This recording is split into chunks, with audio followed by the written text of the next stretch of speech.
రొట్టె కాదు, దేవుని యొక్క నోటి మాట వలనే. ఆదాము అవ్వ గారికి సమృద్ధి అయినటువంటి ఆహారము ఏదైనా తోటలో ఉంది. ఒక్క చెట్టు ఫలమే తినకూడదు. 2 ఫలాలు ఉన్నాయి. వాటిలో ఒకటి మంచి చెడులను తెలివినిచ్చే వృక్ష ఫలము, రెండోది జీవవృక్షము. ఆ మంచి చెడునిచ్చే తెలివినిచ్చే వృక్ష ఫలాన్ని మొదట తినకూడదు, మిగతావన్నీ తినొచ్చు. వారికి ఇవ్వబడినటువంటి ఆజ్ఞ అది. 999 చెట్లు ఇచ్చి ఒక్క చెట్టు ఫలమే తినద్దన్నాడు ఆ రోజు.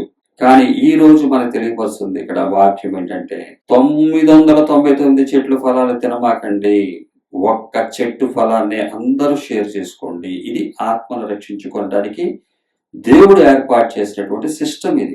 మనకు కలిగినటువంటి వాటిని షేర్ చేసుకోవాలి. అంటే 999 చెట్లు ఫలాలు తిన్నటువంటి వారు ఆదామవ్వ ఒక్క ఫలం కోసం ఆశపడ్డారు. కానీ ఒక్క ఫలం తినమంటే 999 చెట్లు ఫలాలు తింటాకి క్రైస్తవుడు ఆరాటపడుతున్నాడు. దురదృష్టకరం. మన కొరకు మరణించినటువంటి ఆయన రాబోయే రోజుల్లో 999 కోట్ల చెట్లను ఇవ్వబోతున్నాడు. అంత శ్రేష్టమైనటువంటి స్వాస్థ్యం మనకుందని ఆయన తెలియపరిచారు ఈ భూమి మీద ఉన్నప్పుడు.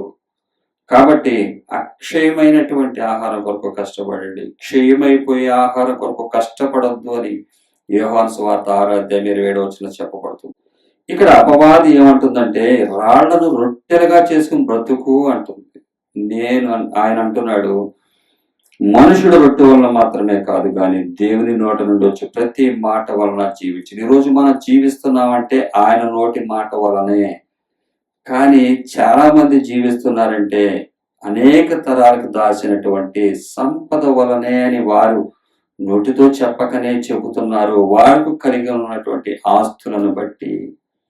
క్రైస్తవుడు ఈరోజు ధైర్యంగా చెప్పగలగాలి అంటే ఈ మాట క్రైస్తవు నోట్లోంచి రావాలని క్రొత్త సృష్టి అయినటువంటి దేవుడు మనకి ఒక భాగ్యాన్ని కలగజేశాడు.